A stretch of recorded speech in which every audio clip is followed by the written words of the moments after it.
Bismillah, alhamdulillah, wassalatu wassalamu ala rasulillah, wa ala alihi wa sahbihi wa man ittaba'a hudah, amma ba'd, assalamu alaikum wa rahmatullahi wa barakatuh. درسنا الليلة إن شاء الله تعالى في كتاب جديد وهو الكتاب المسمى بالقول المفيد في أدلة التوحيد لمؤلفه الشيخ محمد بن عبد الوهاب الوصابي رحمه الله تعالى رحمة واسعة. Donc, on commence un nouveau cours, Inch'Allah ta'ala, cours sur le livre Al-Qawl al-Mufid fi Adillat al-Tawhid, qui est connu dans la traduction, de l'édition qu'il a traduit, qu'il a imprimé en français, a renommé ce livre Leçon de Tawhid, bien que le titre initial ne soit pas celui-ci. Le titre initial, c'est La parole profitable concernant les preuves du Tawhid. Ça, c'est le titre original. Mais le titre que l'édition Tawbah, qui est l'édition qui a traduit ce livre, l'a traduit donc, ou plutôt a choisi comme titre, puisque ce n'est pas une traduction, qui est leçon de Tawhid, leçon de Tawhid. Mais ici, ce n'est pas très important, car au final, par ce titre, on comprend bien le contenu du livre. Ici donc, plusieurs choses, Inch'Allah ta'ala, avant de commencer. Premièrement, on remercie Allah subhanahu wa ta'ala qui nous permet de faire ces durus. Car, wallahi, si ce n'était pas par la grâce d'Allah, si ce n'était pas par l'aide d'Allah, eh bien, nous ne pourrions ni enseigner, ni apprendre. On remercie donc Allah subhanahu wa ta'ala pour ce grand bienfait qui est, wallahi, inestimable. À une heure où les gens sont dans les tentations, les gens sont dans les fleuves de l'innovation et des tentations en toutes sortes, eh bien on remercie Allah subhanahu wa ta'ala de nous permettre d'être du nombre des gens qui apprennent sa religion. Alhamdulillahi awwalan wa akhira. Ensuite, deuxièmement, pourquoi ce livre? Pourquoi le livre Al-Qawl al-Mufid, leçon du Tawhid? Il y a plusieurs raisons qui sont la cause du choix de ce livre pour l'étude du Tawhid. Premièrement, la raison, forcément, elle concerne le contenu du livre, le sujet du livre. Et le sujet du livre est le Tawhid, la chose la plus importante pour l'être humain dans cette dunya. Donc forcément, le sujet ou le contenu du livre est la première chose qui pousse à étudier ce livre. Deuxièmement, car ce livre, Allah subhanahu wa ta'ala lui a écrit un qaboul chez les gens en France. Allah azza wa jal a choisi ce livre pour être un livre très répandu chez les gens en France. Et subhanallah, dans énormément de maisons, tu trouves ce livre. C'est donc un livre qui est présent dans de nombreuses demeures, et ceci pour plusieurs raisons. Premièrement, car Allah azza wa jal l'a décidé ainsi. Et Allah subhanahu wa ta'ala, comme il dit dans le Coran, Rabbuka yakhluqu ma yasha wa yakhtar. Et ton Seigneur crée ce qu'il veut et il choisit. Et plutôt, il choisit ici dans le sens de al-istifa. Allah azza wa jal, il élève, il élit ce qu'il veut. Et ici, Allah azza wa jal a élu ce livre et il l'a choisi pour être une cause de la propagation du tawhid dans les demeures, dans de nombreuses demeures des francophones. Et également, de ce fait, eh bien, ce livre est disponible chez beaucoup de personnes, ce qui facilitera, Inch'Allah ta'ala, le suivi de ces cours. Car, comme je le dis toujours, lorsque l'on étudie un livre, il faut avoir le matn avec soi. Je vous demande juste une seconde.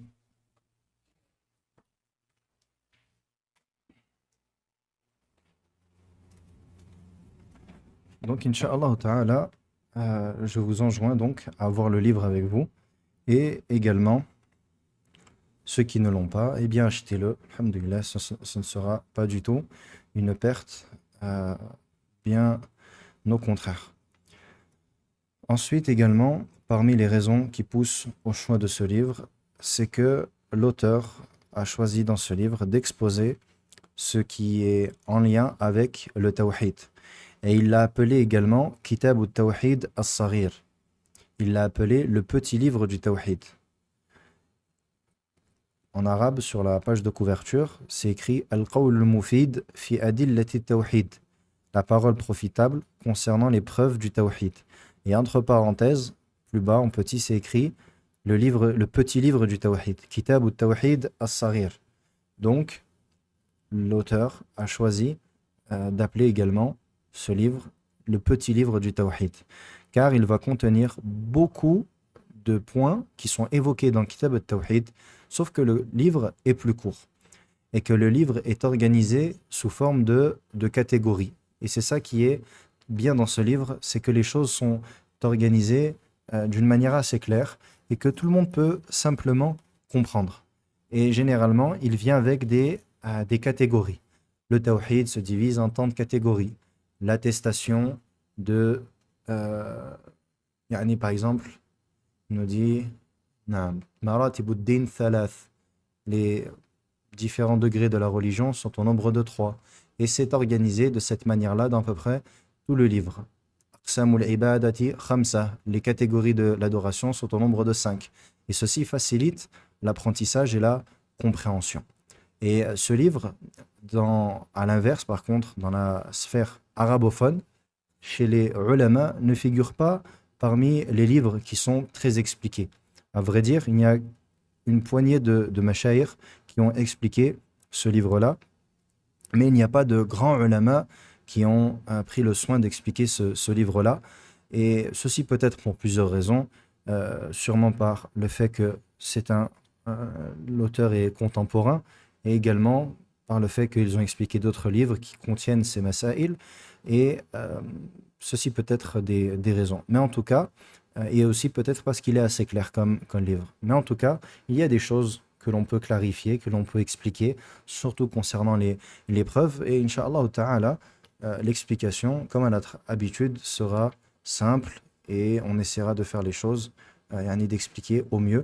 Et on demande à Allah Subhanahu wa Ta'ala qu'il fasse de cette explication une explication sincère pour lui, Azza wa Jal, et qu'il fasse que ce soit une explication qui soit une référence concernant ce livre.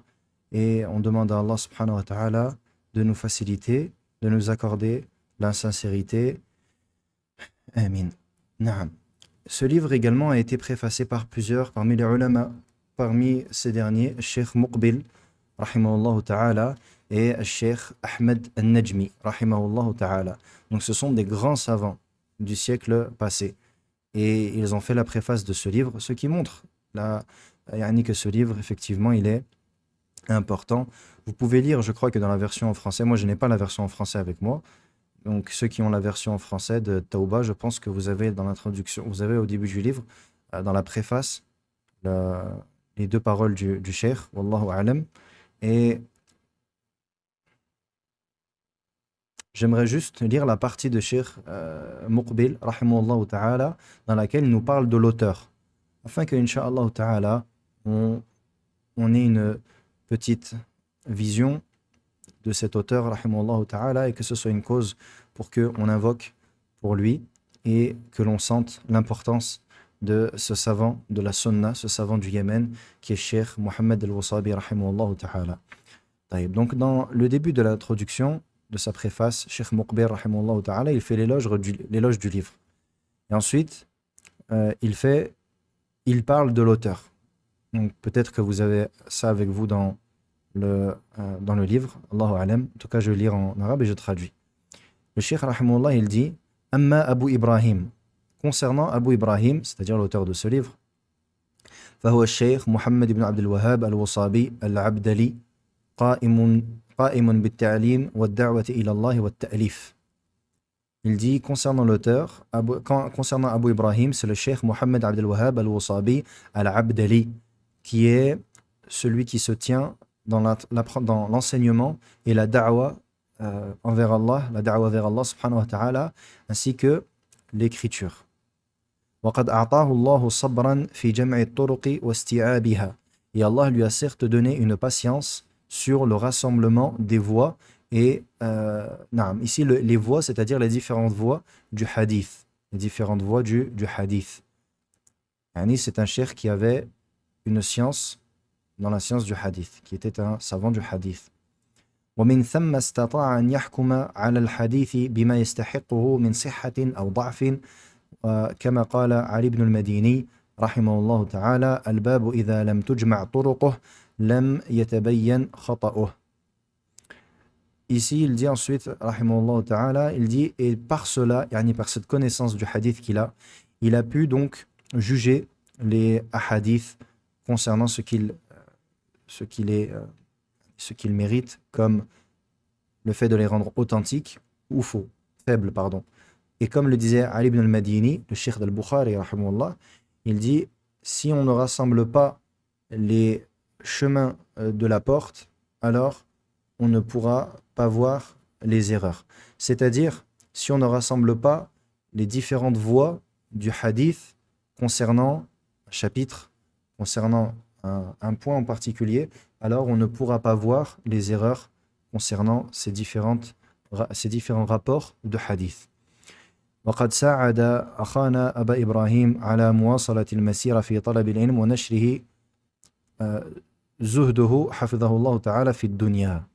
Il dit, parmi les choses qui ont aidé notre frère Abu Ibrahim, yani l'auteur,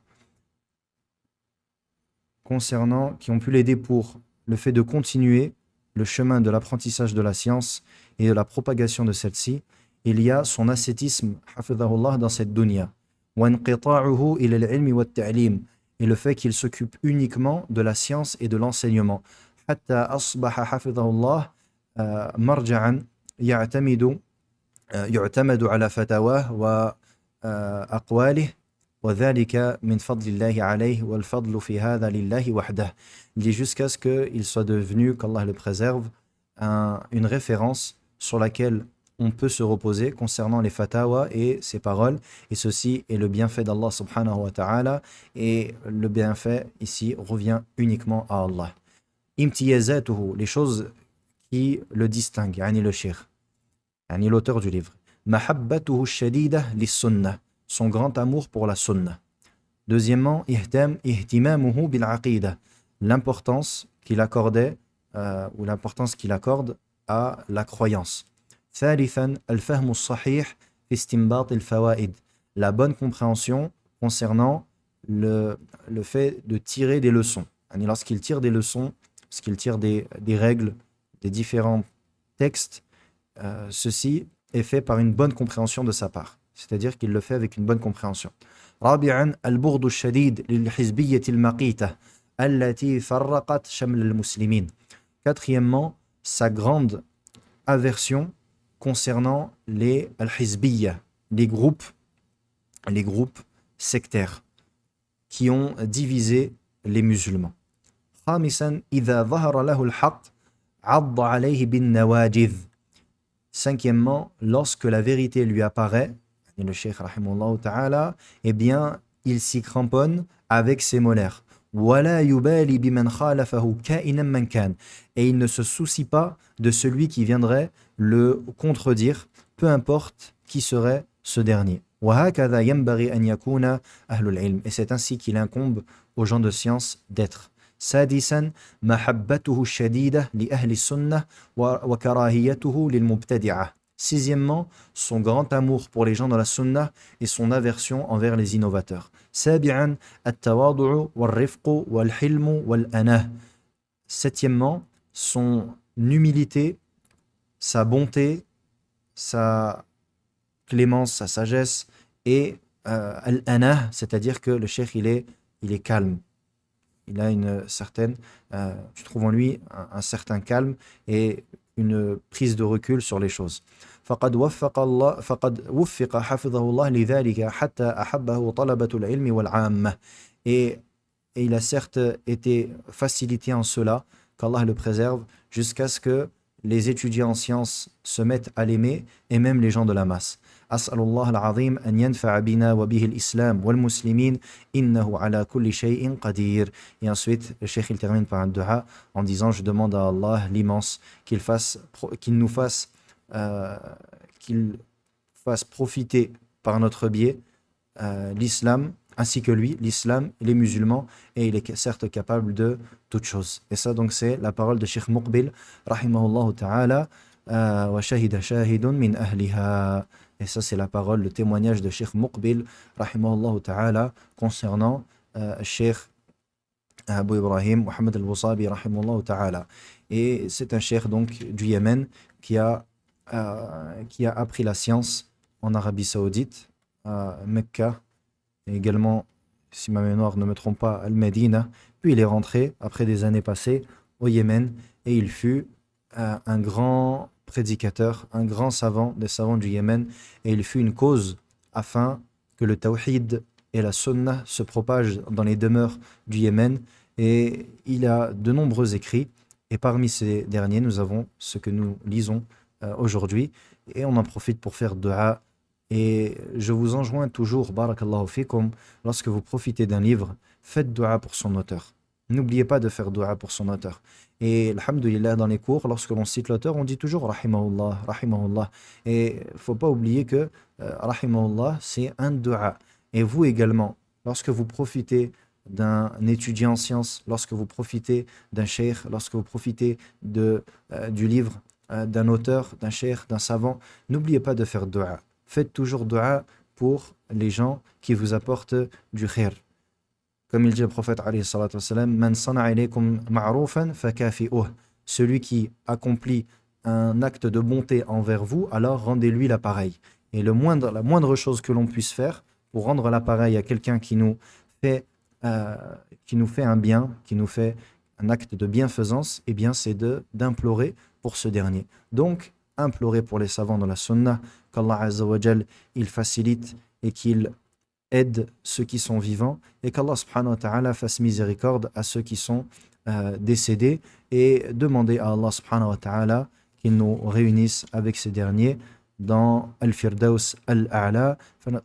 فنسأل الله سبحانه وتعالى بأسمائه الحسنى وصفاته العلى أن يرحم الشيخ محمد الوصابي رحمه الله تعالى رحمة واسعة، ونسأل الله عز وجل أن يرحم سائر العلماء علماء الإسلام، ونسأل الله عز وجل أن يسدد خطانا وخطاكم على الحق المبين إلى أن نلقاه إنه سميع قريب.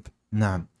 Ensuite donc, ceci étant dit, nous allons lire la très courte introduction de l'auteur qui nous dit rahimahullah ta'ala, ça c'est concernant la 10e, non, cette introduction.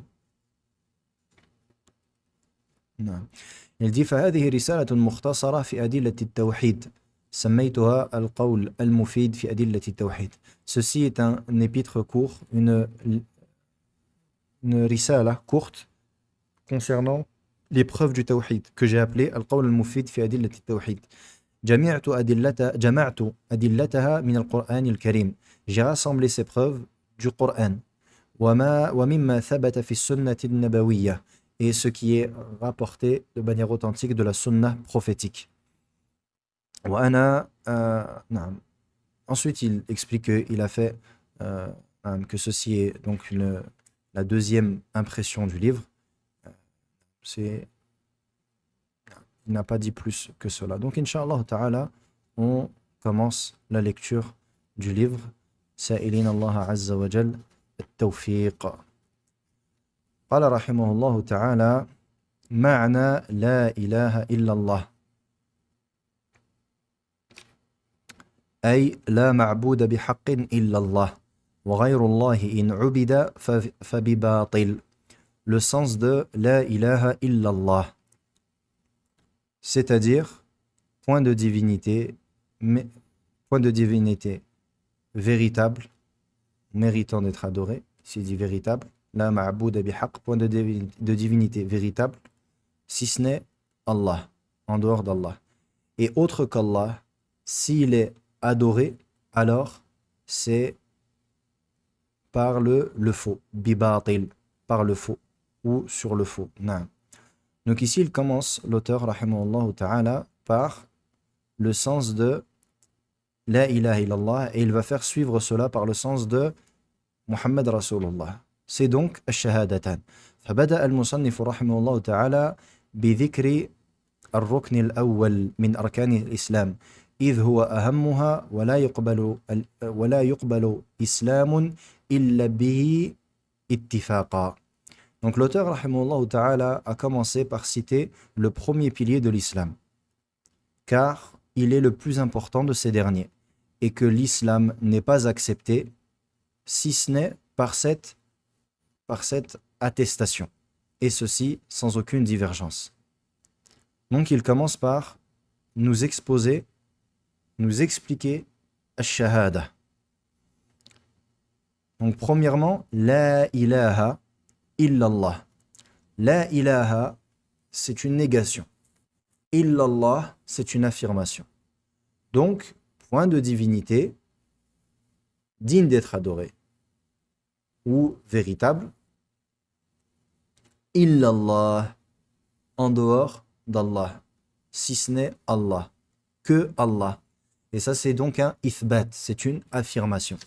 Donc, la ilaha illallah se divise en deux. La première partie, la ilaha, c'est une négation. Illallah, c'est une affirmation. Et le sens, donc, c'est la ma'bouda bihaqqin illallah. Et qu'est-ce que cela implique?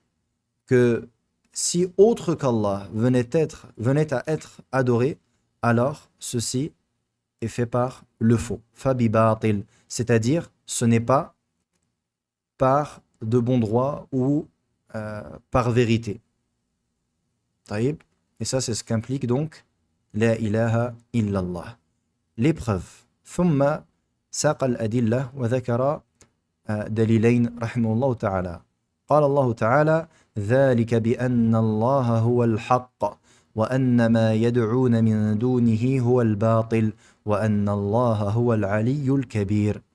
وقال تعالى: فاعلم أنه لا إله إلا الله.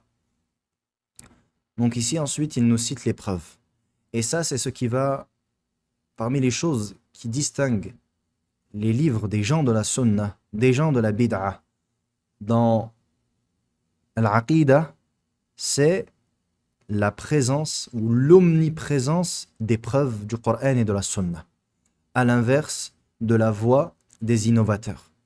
La voie des gens de la sunna, c'est que leur croyance est puisée, leur croyance est tirée du Coran et de la sunna. Donc, chacun de leurs propos sont accompagnés de preuves coraniques ou prophétiques.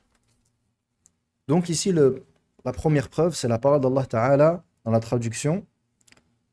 Ceci, car Allah est al-haq, la vérité, ou le véritable. وَأَنَّ مَا يَدْعُونَ مِن دُونِهِ هُوَ الْبَاطِلِ, et que ce qu'ils implorent en dehors de lui est le faux. وَأَنَّ اللَّهَ هُوَ الْعَلِيُّ الْكَبِيرُ, et certes Allah est Al-Ali, l'élevé, Al-Kabir, le grand. Ici dans ce verset, nous avons la partie qui relève de la preuve, qui est une preuve concernant le sens de la ilaha illallah, qui est la ma'bouda bihaqqin illallah, c'est huwa al-haq. Ceci car Allah est al-haq. Dhalika bi anna Allah huwa al-haq. Donc ceux qui ont le livre, vous pouvez faire un trait en dessous de huwa al-haq, car Allah est le vrai. Je ne sais pas comment ils ont traduit exactement. Al-haq, huwa al-haq. Cette partie-là du verset, c'est la preuve. Et tout le verset est cité, mais ce qui nous intéresse en particulier du verset, c'est cette partie-là. Et ici, on peut dire plusieurs choses par rapport à ce verset, d'un point de vue de l'arabe. ذلك هنا للفصل بأن الله هو الحق, وهنا إعادة الضمير هو يفيد القصر. ذلك بأن الله هو الحق وحده. هذا يفيد القصر وهو قصر كامل. نعم. Et donc, ici, en arabe, on a... Comment est-ce que je peux vous expliquer ça en français? Ici, d'un point de vue linguistique en arabe, la tournure de phrase, elle nous montre que ici, on a une affirmation qui vient rendre le sens unique. C'est-à-dire, ceci car, si on pouvait, vérité, si je traduis et que j'essaye de rajouter je pourrais dire ceci car véritablement, car Allah véritablement est la vérité. On pourrait ajouter le mot véritablement qui nous montre, bien qu'en arabe c'est juste huwa, lui. Car ceci car Allah, lui, est al-haq. Le fait qu'on ait huwa qui est répété ici, ça nous montre quoi? Ça nous montre al-qasr, c'est-à-dire que lui seul est al-haq. Et al-haq fait partie des noms d'Allah Ta'ala. Allah Azza wa Jalla wa al-haqqul mubin. Parmi les noms d'Allah Subhanahu wa Ta'ala, al-haq, le véritable, le vrai, la vérité. Et na'am.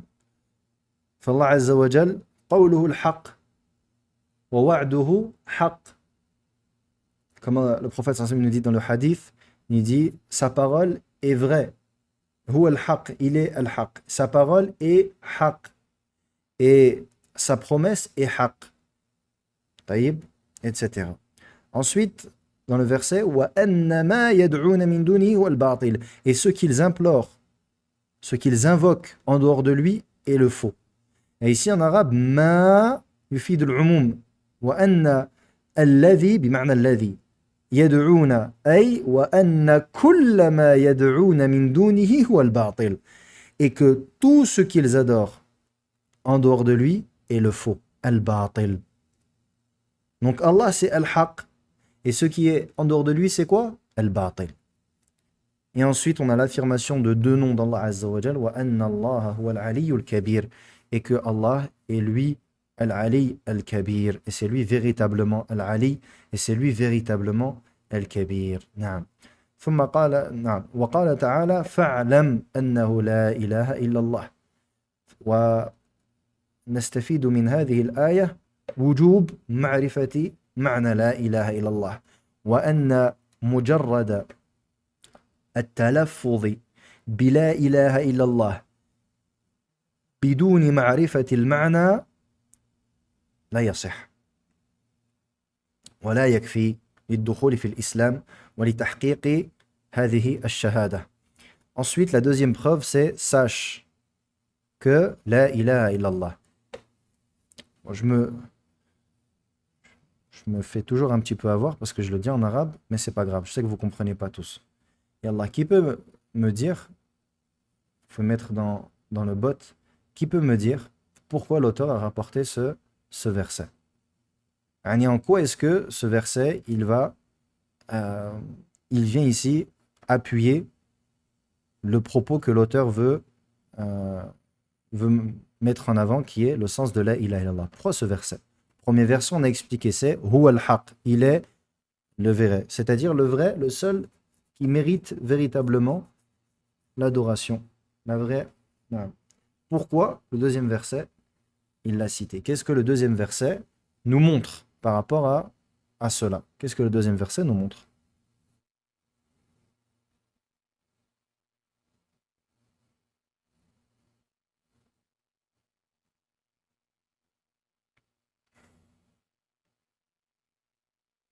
Si je vous explique tout, je vous laisse pas réfléchir, c'est pas... Hein? ماذا نستفيد من هذه الآية? Qu'est-ce qu'on... En fait, il faut toujours se poser la question quand vous lisez les livres des ulama et qu'ils apportent des preuves. En quoi est-ce que cette preuve est une preuve? En quoi est-ce que cette preuve est une preuve? C'est ça la question qu'on doit se poser.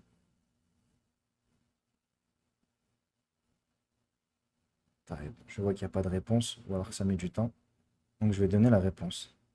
il y a dans ce verset l'obligation de connaître le sens de la ilaha illallah.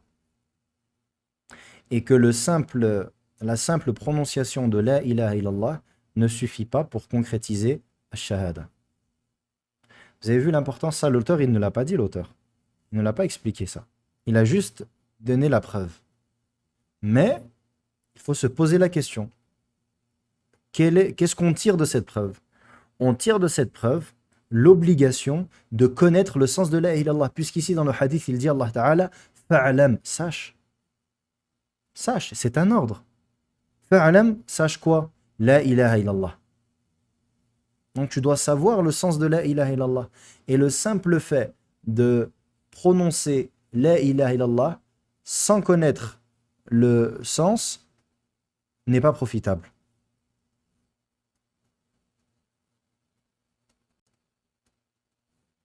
Ensuite, il dit, rahimahullah ta'ala, ma'na shahadati anna Muhammadan Rasulullah.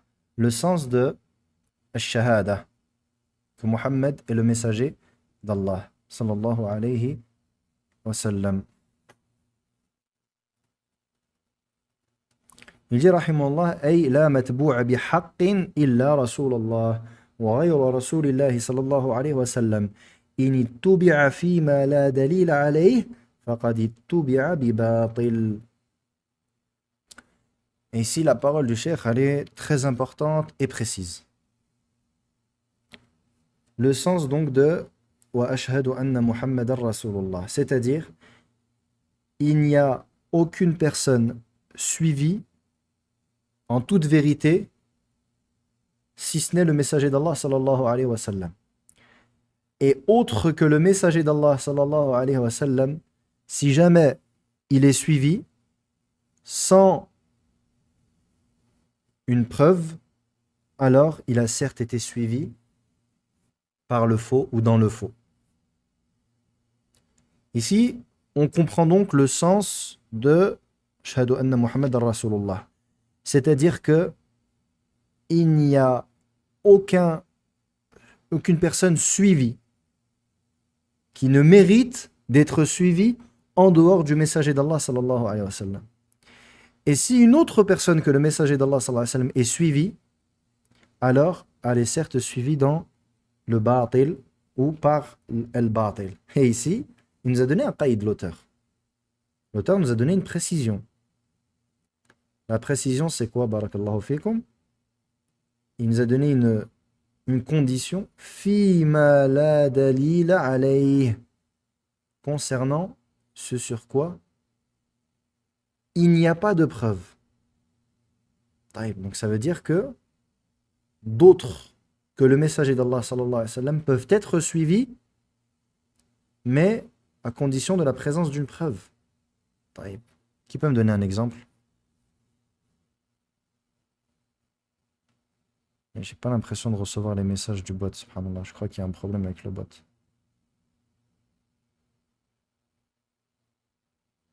Allez. Est-ce que quelqu'un veut prendre Est-ce qu'un frère veut prendre la parole et essayer?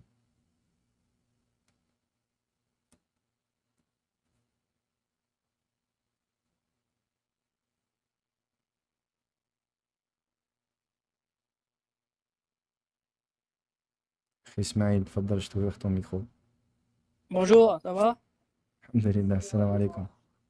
بخير سلام بس عليك الحمد لله كنت بخير أنا اسماعيل أنا بقى لكل الإمام فهمت السؤال؟ هي السؤال أن بلا يقرأ القرآن الفاتحة سورة يونس كيفاش؟ القرآن ياسين القرآن ياسين سورة ياسين سورة الفاتحة بقرة. Je crois que c'était pas... Est-ce que quelqu'un d'autre veut essayer, Inch'Allah? Salam alaikum. Salam wa rahmatullah. Afil Karim, je crois qu'il y a un problème, oui, effectivement, il y a un problème sur votre bot. On envoie des messages, mais vous ne répondez pas, en fait. Est-ce que tu as la réponse à la question?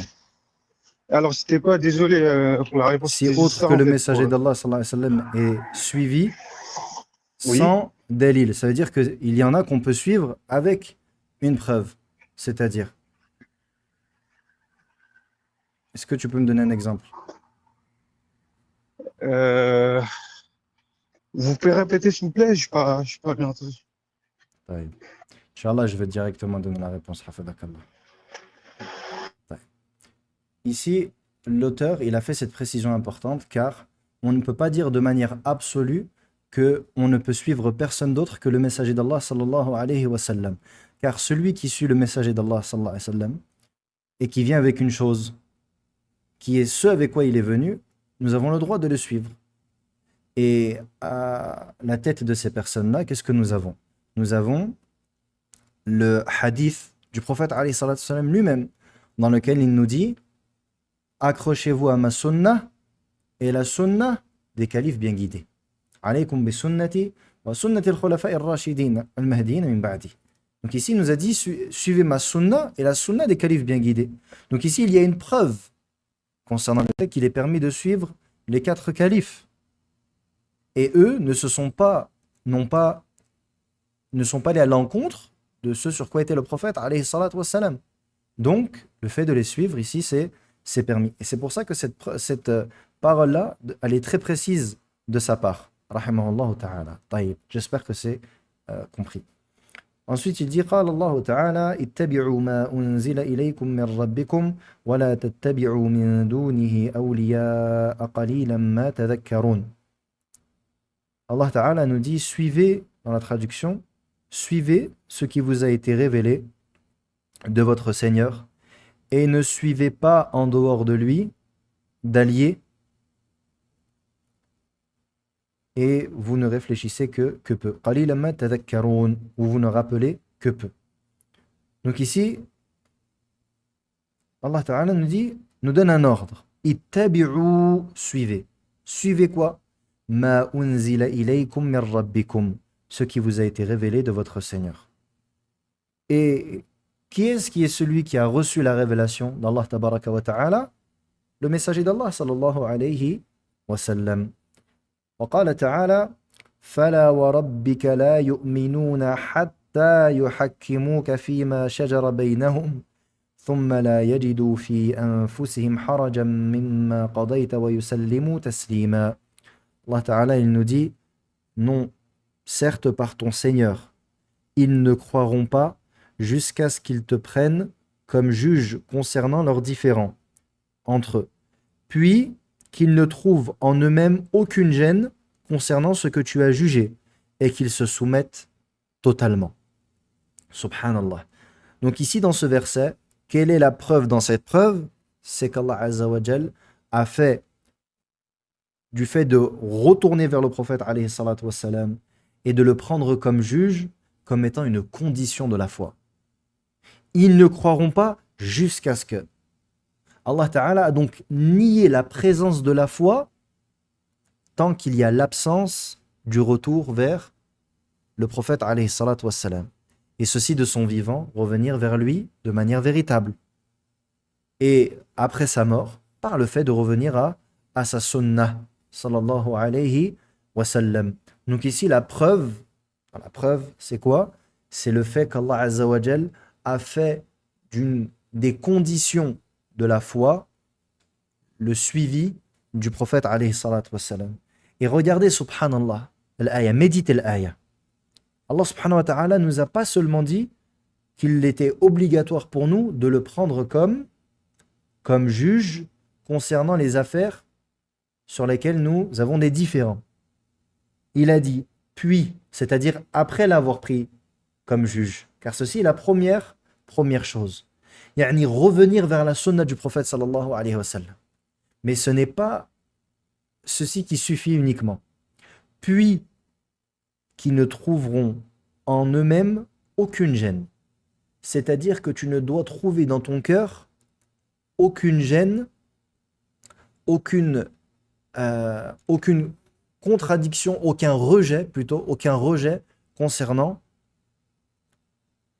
la sunna du prophète alayhi salatu wassalam, et ensuite وَيُسَلِّمُوا تَسْلِيمًا, et qu'ils se soumettent pleinement, totalement.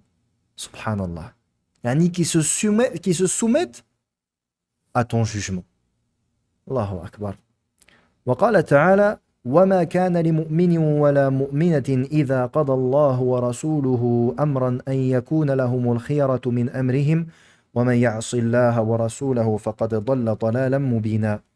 Et Allah Ta'ala nous dit, et il n'appartient pas à un croyant ni à une croyante, lorsqu'Allah décrète une chose et son messager décrète un ordre, qu'ils aient le choix concernant cela. Et celui qui désobéit à Allah et son messager, c'est certes égaré d'un égarement clair. Donc ici, Allah Ta'ala nous informe qu'il est interdit aux croyants et à la croyante d'avoir encore le choix d'accomplir une chose après qu'Allah et son messager aient décrété. Yani dès lors que le décret d'Allah tabaraka wa ta'ala concernant une chose, ceci est halal, ceci est haram, ceci est obligatoire, ceci est interdit, il n'est plus permis, dès lors qu'Allah Azza wa Jal a émis un jugement, ou que le prophète sallallahu alayhi wa sallam a émis un jugement, il n'est pas permis aux croyants de suivre une autre chose. Et celui qui désobéit à Allah et son messager, c'est certes égaré d'un égarement clair. Et ici, cette désobéissance, elle a des degrés. Car il y a des désobéissances à Allah et son messager qui font sortir de l'islam. Et il y en a d'autres qui te font tomber dans les péchés majeurs. D'autres qui peuvent te faire tomber dans l'innovation.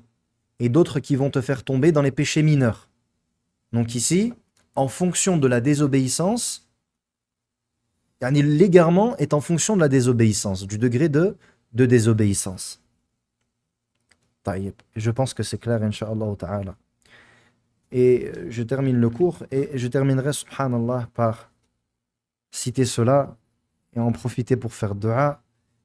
La première fois que j'ai entendu ce verset, subhanallah, le dernier verset, c'était une khutbah de Sheikh Zayd al-Madkhali, rahimahullah ta'ala, qui était enregistrée et qui était traduite en français.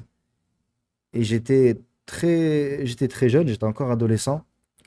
Et subhanallah, je pense que c'est une des causes qu'Allah subhanahu wa ta'ala m'ait guidé vers la sunnah. Et on demande à Allah subhanahu wa ta'ala de faire miséricorde à Cheikh Zayd al-Madkhali, rahimahullah ta'ala, rahmatan wasi'ah, ainsi que l'ensemble des savants de la sunnah. Et wallahi, je ne sais pas pourquoi, subhanallah, la khutbah, c'était sur as-salafiyya. Et le verset qui m'a impacté, subhanallah, c'est celui-ci. Et Allah Ta'ala a décidé ainsi, subhanallah. Et quand j'ai entendu le verset, il est rentré dans mon cœur, et tellement que je l'ai mémorisé très rapidement, subhanallah. Pourtant, je n'étais pas arabophone à cette époque. Et Allahu A'lam, c'est une très grande cause, si ce n'est la cause, je pense, de une acceptation de la salafiyya et le fait d'avoir découvert cela. Walillahi alhamdu wal minna. Naam. Et donc le verset ici, il est clair. Il n'appartient pas à un croyant ni une croyante, lorsqu'Allah et son messager ont décidé une chose, d'avoir encore le choix. Subhanallah. Et c'est pour cela, mes frères et sœurs, que il faut apprendre. Il faut apprendre. Car les actes ne viennent que d'une croyance. Les actes ne viennent que d'une croyance. Tu accomplis des choses dont tu as la conviction. Tu as la conviction que il t'est obligatoire de suivre la sunna du prophète sallallahu alayhi wa sallam, de lui obéir et d'obéir à Allah ta'ala, alors tu vas obéir à Allah et tu vas obéir au prophète alayhi salatu wa sallam, car tu en as la conviction.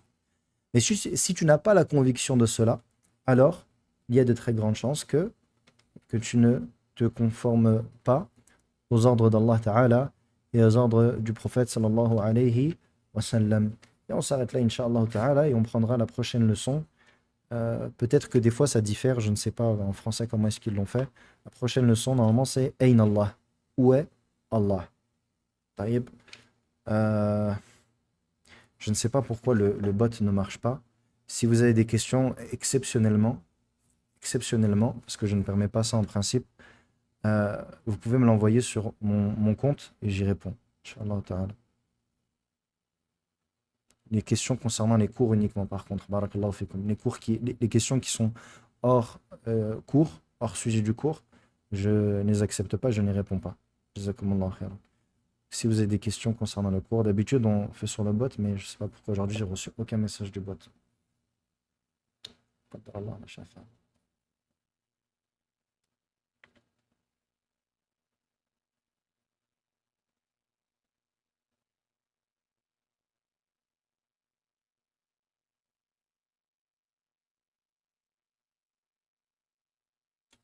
Astaghfirullah al-azim, astaghfirullah.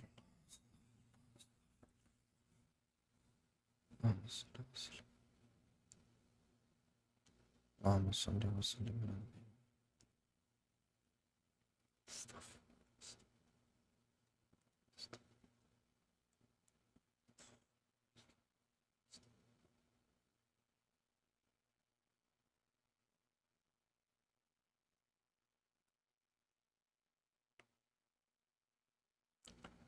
طيب.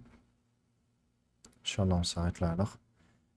سبحانك اللهم وبحمدك أشهد أن لا إله إلا أنت أستغفرك وأتوب إليك بارك الله فيكم السلام عليكم ورحمة الله وبركاته